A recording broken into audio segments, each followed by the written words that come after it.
Hello brother and sister, मैं तान्या स्वागत करती हूँ आपका लेक्चर संदेश यादव के इस चैनल में।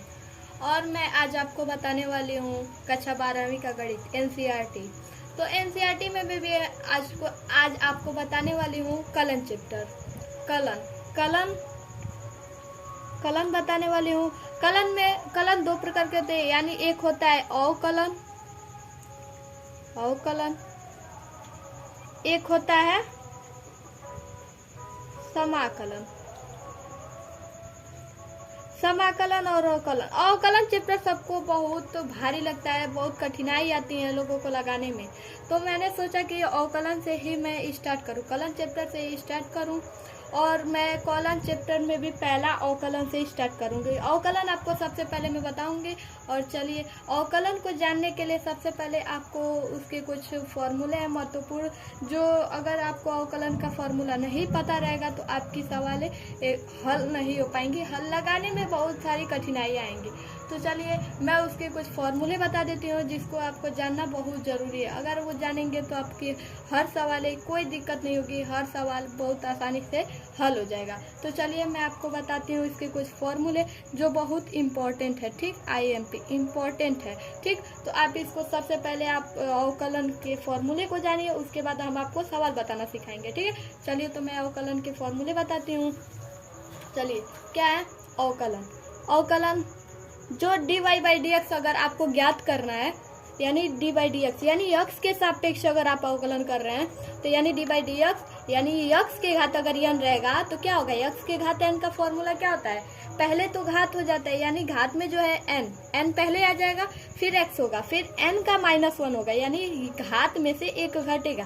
तो यानी dy/dx x के घात n का सूत्र क्या होता है? n x की घात n-1, यानी पहला सवाल सूत्र हुआ n x के घात n-1। ठीक, सेकेंड dy/dx यानी x के सापेक्ष अगर x का अवकलन करते हैं, यानी मान लीजिए dy/dx x के सापेक्ष करते हैं तो x का अवकलन 1 हो जाएगा। मान लीजिए यही अगर हम t के सापेक्ष करते हैं, dy/dt अगर है, अगर मैं t के सापेक्ष अवकलन करती हूँ तो t का अवकलन 1 हो जाएगा। ठीक, ये नहीं कि अगर t के सापेक्ष भी दिया हो, अगर आपको x का अवकलन करना हो तो आप x लिख दो, नहीं, ऐसी कोई बात नहीं है, गलती हो जाएगा। ठीक है, आपको ध्यान रखना है कि अगर dy/dx x के ही सापेक्ष होगा तभी x का मान 1 होगा। ठीक, चलिए, तीसरा सूत्र है dy/dx c का मतलब कांस्टेंट, यानी c का मतलब अचर पद होता है, और c अवकलन यानी अचर पद का मतलब 5, 4 कोई भी अगर अंक दे दे। ठीक, अंक दे दे तो उसका अवकलन क्या हो जाएगा? 0, यानी केवल उसके साथ कोई भी मतलब x y ऐसे ना हो, केवल अक्षर हो। ठीक, अंक हो।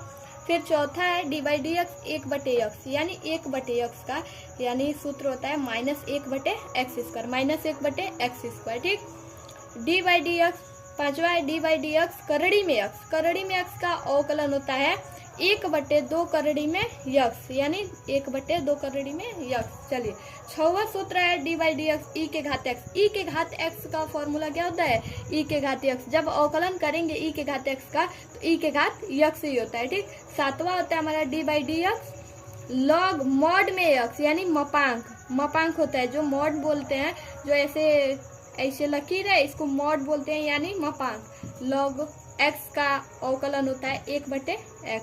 ठीक, अब होता है आठवां dy/dx a के घात x, यानी a के घात x का अवकलन हम करेंगे तो क्या होगा? a के घात x log a। ठीक, a के घात x log a। अब नौवा है dy/dx sin x का अवकलन हम जब करेंगे तो क्या होगा? cos x होगा। ठीक, आपको ध्यान रखना है कि sin x का अवकलन करेंगे तो cos x होगा। और 10वां सूत्र है dy/dx cos x, यानी cos x का अवकलन होगा तो -sin x होगा। आपको माइनस और प्लस का ज्यादातर ध्यान देना है, क्योंकि अगर माइनस प्लस में गलती होगी तो आपकी सारी सवालें गलत हो सकती हैं। ठीक, 11 वाला है dy/dx यानी tan x का अवकलन जब करेंगे तो क्या होगा? sec²x। ठीक, sec²x। और 12 dy/dx cot x का अवकलन क्या होगा? -cosec²x। ठीक है, -cosec²x। 13 dy/dx sec x का अवकलन क्या होगा? sec x × tan x। ठीक, sec x × tan x। 14 dy/dx cosec x। ठीक, cosec x का मतलब क्या होता है? अगर अवकलन करेंगे तो -cosec x × cot x। चलिए 15 वाला D by D x sign inverse x, यानी इनवर्स में आ गया, ठीक। साइन इनवर्स एक्स का ध्यान देना है, यहाँ तो साइन एक्स था, अब क्या आ गया साइन इनवर्स एक्स, यानी साइन इनवर्स एक्स का फॉर्मूला होगा तो क्या होगा 1/करड़ी में 1 minus x square, 1/1 minus x square करड़ी में। अब 16 वाला D by D x cos inverse x, यानी कॉस इनवर्स एक्स का जब हम अवकलन करेंगे तो क्या होगा -1/करड़ी में 1 माइनस एक्स स्क्वायर, ठीक। क्या होगा -1/करड़ी में 1 माइनस एक्स स्क्वायर। अब 17 वाला D by D x tan inverse x का जब हम अवकलन करेंगे तो क्या होगा 1/1 प्लस एक्स स्क्वायर, ठीक।